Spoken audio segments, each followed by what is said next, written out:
ကဲအားလုံးပဲရင်ခုန်နေကြပြီလား Vibe Flip Season 1 Episode ရဲ့အကျိတ်နယ်ဆုံးနဲ့ရင်ခုန်ရဆုံးအချိန်ကိုရောက်လာပါပြီဗျာဟုတ်ပါတယ်ရှင်တပုတ်သေးသောသချင်းကိုမတူညီတဲ့ရတာ9မျိုးနဲ့ရှင်ပြိုင်ခဲ့ကြတာမို့ပရိသတ်တွေအတွက်ရောအကဲဖြတ်တိုင်းတွေအတွက်ပါအကျိတ်ဆုံးကိုရွေးချယ်ဖို့တော်တော်လေးခက်ခဲခဲ့တဲ့ပွဲလေးပါဒါဆိုရင်ဒီတစ်ပတ်အတွက်ဒိုင်းနေရဲ့အသေးကိုဖမ်းစားသွားနိုင်တဲ့အကောင်းဆုံး vibe ကဘယ်သူဖြစ်မလဲသူအကျိတ်ဆုံးအဆိုတော်ကရှေ့ဆက်သွားနိုင်လားပရိသတ်တွေရင်ထဲကအဖြေနဲ့ဒိုင်းနေရဲ့အဖြေထပ်တူကြမလားဆိုတာကိုတော့အခုပဲအတူတူကြည့်လိုက်ကြရအောင်ရှင်ဆိုရင်ချင်နေပါတယ်နာယူတော့ခေပါဒီမြင်ခွင့်ရယုံနဲ့ချင်နေပါဒီ Angela ရွှေကchorus အပိုင်းတွေမှာရင်ထဲကပေါက်ကွဲထွက်လာတဲ့ခန်းစားချက်တွေကိုအကောင်းဆုံးပုံဖော်နိုင်ခဲ့ပေမဲ့တချင်းအစပိုင်း verse တွေမှာတော့ဒီထက်ပိုပြီးတီးတိုးရင်ဖွင့်တဲ့ပုံစံမျိုးလေးဆိုနိုင်ရင်ပိုပြီးဆွဲဆောင်မှုရှိမှာပါတချင်းတစ်ပုတ်လုံးရဲ့အတန်နဲ့အတန်ထားနဲ့ pitch ကိုတော်တော်လေးကောင်းကောင်းထိန်းချုပ်သွားနိုင်တာတွေ့ရပါတယ်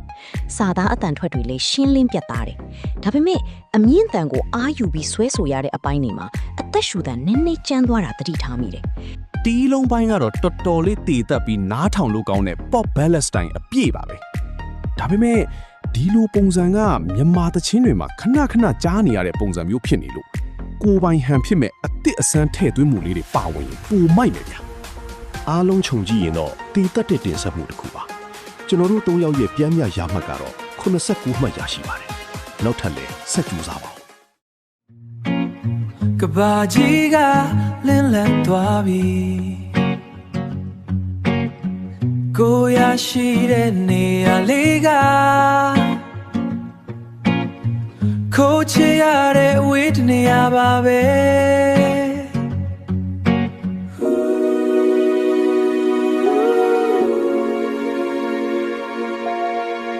တနေ့တော့မင်းသိလာမှာပါဝေးကလွမ်းနေအချိန်တွေဘလောက်ကြာသွားပါစေဒီချစ်ကတော့အမြဲရှင်တဲ့နေမည်မင်းခန့်ရဲ့နူးညံ့ပြီးလေတိုးတန်လေးတွေပါတဲ့အဆူဟန်ကနားထောင်သူကိုနှွေးထွေးမှုနဲ့အထီးကျန်ဆန်မှုကိုတပြိုင်နက်တည်းရစေတယ်ဒါပေမဲ့ခန်းစားချက်ကိုတသမတ်ထဲထိန်းဆိုသွားတော့စိတ်လှုပ်ရှားဖွယ်ရာခန်းစားချက်အတက်အကျပိုင်းမှာတော့အနှဲငယ်လိုအပ်နေတယ်လို့ခန်းစားရတယ်low five ပုံစံနဲ့လိုက်ဖက်အောင်အတန်ကိုပေါ့ပေါ့ပါပါဆိုသွားတာကိုတော့သဘောကျပါတယ်ဒါပေမဲ့စာသားအတန်ထွက်ပိုင်းမှာတိတ်မပီသားပဲစကလုံးတွေဝါသွားတဲ့အပိုင်းတွေအများကြီးရှိနေတယ်လေနဲ့ရောဆိုတဲ့နီးစနစ်ကိုသုံးထားပေမဲ့တချို့နေရာတွေမှာအတန်ထိန်းချုပ်မှုလျော့ရဲပြီး pitch အနှင်းငယ်ရင်းရိုင်သွားတာကိုတော့သတိထားပြင်ဆင်သင့်ပါတယ်acoustic guitar တန်လေးနဲ့ခဏနေ beat တွေပေါင်းစပ်ထားတဲ့ arrangement ကအတော်လေးစံသစ်တယ်ဒါပေမဲ့တချင်းရဲ့အမှတ်တရဖြစ်စီမဲ့ catchy hook လေးတစ်ခုလောက်ထပ်ဖြည့်နိုင်ရင်ပူပြီးပြည့်စုံသွားမယ်အားလုံးခြုံကြည့်ရင်တော့တက်တောင့်တက်တာနဲ့နားဆင်လို့ကောင်းတဲ့တင်ဆက်မှုလေးပါကျွန်တော်တို့၃ယောက်ရဲ့ပြန်မြရမှတ်ကတော့82မှတ်ရရှိပါတယ်နောက် episode တွေမှာလည်းအကောင်းဆုံးဆက်ကြိုးစားပြပါဦးYou don't care about it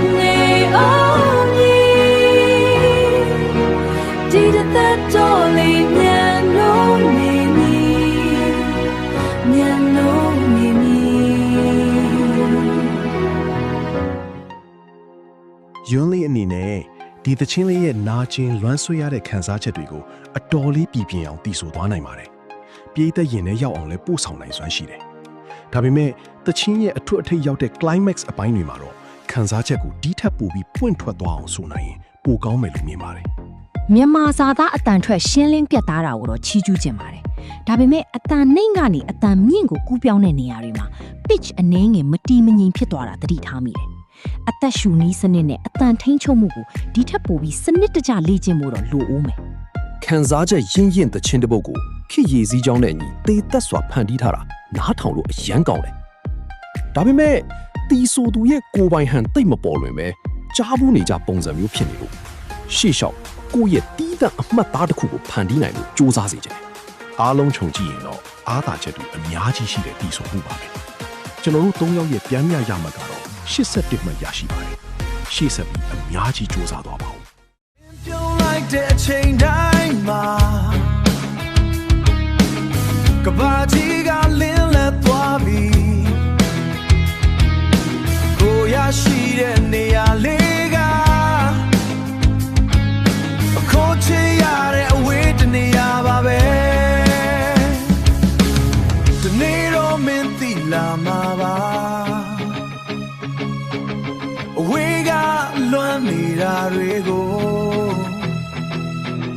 A chain we below ja twa ba se Di che caro a mye shin the ne ni အောင်မြတ်ကျော်အနေနဲ့အဝေးကနေမျက်မျက်နှုံနှုံချစ်နေရတဲ့ခံစားချက်ကို rock ပုံစံနဲ့အားပါပါတင်ဆက်သွားတာတကယ်ကိုရင်ထဲရောက်ပါတယ်ချစ်ချင်းမေတ္တာရဲ့ခိုင်မာမှုကိုအပြည့်အဝခံစားရတယ်ဒါပေမဲ့ကြိတ်လွှမ်းရတဲ့နာကျင်မှုလေးကိုတော့ verse အပိုင်းဒီမှာနည်းနည်းပိုပြီးနူးနူးညံ့ညံ့လေးဖော်ပြပေးနိုင်ရင်ပိုပြီးပြည့်စုံသွားမှာပါ rock တချင်းဖြစ်တဲ့အတွက်အတန်ပါဝါကိုကောင်းကောင်းသုံးနိုင်တယ်လို့စာသားအတန်ထွက်ရှင်းလင်းတာကိုအတိအမှတ်ပြုပါတယ်ဒါပေမဲ့အတန်ကိုအားပြုလွန်းတဲ့အတွက်တချို့အမြင့်တန်တွေမှာ pitch နည်းနည်းထိမ့်မနိုင်ဖြစ်ပြီးအတန်ကွဲသွားတာသတိထားမိတယ် အချစ်တချင်းကိုအားပါတဲ့ drum guitar တန်တွေနဲ့ပေါင်းဆက်လိုက်တာတချင်းကိုပိုပြီးအသက်ဝင်သွားစေတယ်ဒါပေမဲ့ပုံမှန် 90s နဲ့ 2000 rock ballad style ကနေတိတ်မကွဲထွက်သေးလို့လူတိုင်းမှတ်မိလွယ်မဲ့ထူးခြားတဲ့ကိုယ်ပိုင်ဖန်တီးမှုလေးထပ်ပေါင်းထည့်နိုင်ရင်ပိုပြီးလမ်းသွားမယ်ဗျာ အားလုံးခြုံကြည့်ရင်တော့အားပါပြီးခိုင်မာတဲ့တင်ဆက်မှုပါကျွန်တော်တို့၃ယောက်ရဲ့ပြန်မြရမှတ်ကတော့82မှတ်ရရှိပါတယ်ရှေ့ဆက်ပြီးအကောင်းဆုံးစူးစမ်းသွားပါဦး အချိန်တွေဘလောက်ကြာသွားပါစေဒီချစ်ကတော့မြေရှင်တန်နေပြီငါချူတော့ခဲ့ပါသည်မြင်ခွင့်ရရုံနဲ့ချင်တတ်ပါသည်ပပိုင်ဆိုင်ရလေးချင်နေအောင်ဒီတော့လေညနိုးနေမည် ဝင်းအီမွန်ကဒီသချင်းလေးထဲမှာအချစ်နဲ့လွမ်းဆွမှုခံစားချက်တွေကိုပီးပီးပြင်းပြင်းနဲ့ရင်ထဲရောက်အောင်တည်ဆိုနိုင်ခဲ့ပါတယ်ဒါပေမဲ့အတန်တိုးတိုးဆိုရတဲ့အစပိုင်းလေးတွေမှာဒီထက်ပိုပြီးနူးညံ့တဲ့ခံစားချက်လေးထည့်နိုင်ရင်ပိုပြီးပြည့်စုံသွားမယ်လို့မြင်ပါတယ် မြန်မာစာသားတွေကိုပီပီတတ်တနဲ့ဆိုသွားနိုင်တာကိုတော့အတိအမှတ်ပြုပါတယ်ဒါပေမဲ့အမြင့်တန်တွေဆွဲဆိုတဲ့နေရာတွေမှာအတန်ကနင်းနေအားစိုက်ရလွန်ပြီးကျန်းသွားတယ်လို့ခံစားရတယ် strings တွေကိုတုံးပြီးအားပါပါတီးခတ်ထားတာတကယ်မိုက်တယ်ဒါပေမဲ့တချင်းပုံစံကခစ်ပေါ်ဂီတအပိုင်းမှာရိုးရိုး pop ballad style ကနေတိတ်မကွဲထွက်ပဲပုံမှန်အတိုင်းလေးဖြစ်နေတော့အသစ်အစမ်းဖန်တီးမှုပိုင်းမှာနည်းနည်းအားနေသေးတယ်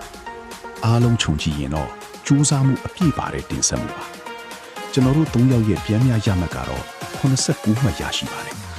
နောက်ထပ်လည်းအကောင်းဆုံးဆက်ကြိုးစားပါ ရလဲချင်နေအောင်မည်ဒီသက်တော်လေးညနိုးနေမည်မင်းပြုံးလိုက်တဲ့အချိန်တိုင်းမှာကဘာကြီးကလင်းလက်သွားပြီ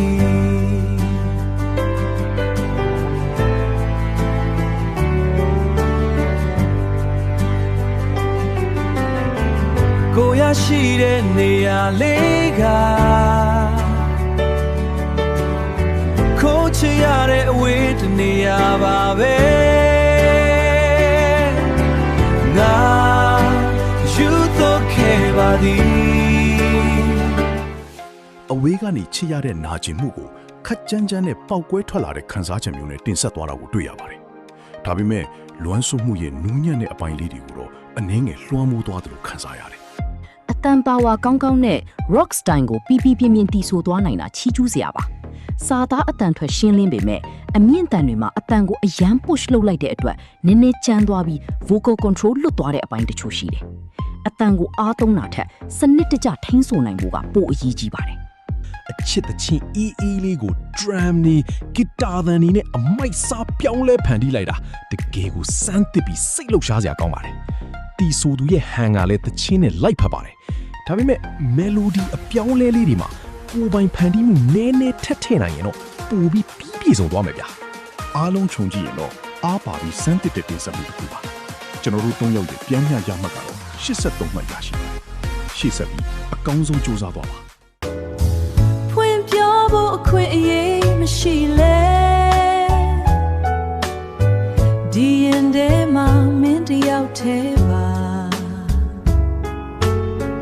ချိတ်ပြီးလွမ်းရတဲ့ညတွေလဲမင်းတို့ဆိုရင်ခြေနှပ်ပါတယ်နာယူတော့ခဲ့ပါသည် မင်းနင်းကဒီအဝေးကအလွမ်းသချင်းလေးရဲ့လွမ်းစွတ်ဖွယ်ခန်းစားချက်ကိုတော်တော်လေးပုံဖော်နိုင်ပါတယ်ဒါပေမဲ့အစပိုင်းလေးမှာတော့ခန်းစားချက်အနည်းငယ်ညော့နေသလိုပဲပိုပြီးနက်နက်ရှိုင်းရှိုင်းဝင်ရောက်ခန်းစားဖို့လိုနေသေးတယ်လို့မြင်နေ အတန်အတွက်ရှင်းလင်းပြတ်သားပြီး pitch ပိုင်းတိကျတာကိုတော့သဘောကျတယ်။ဒါပေမဲ့အမြင့်တန်ဆွဲတဲ့နေရာတွေနဲ့အတန်အကူပြောင်းမှာ vocal control နည်းနည်းလိုနေသေးတယ် ကျွန်တော်အနေနဲ့ကတော့ arrangement ကိုတော်တော်သဘောကျတယ် pop ballad style ကိုမှ jazz တီလုံးအကူပြောင်းနေတာခစ်ဆန်ပြီးဆွဲဆောင်မှုရှိတယ်ဒါပေမဲ့တီဆိုသူရဲ့ကိုယ်ပိုင်ဟန်အားနေပြီးကြားဘူးနေကြပုံစံမျိုးဖြစ်နေလို့နောက် episode တွေမှာပိုပြီးဖောက်ထွက်ပြနိုင်ရင်သိပ်ကောင်းပါပဲဗျာ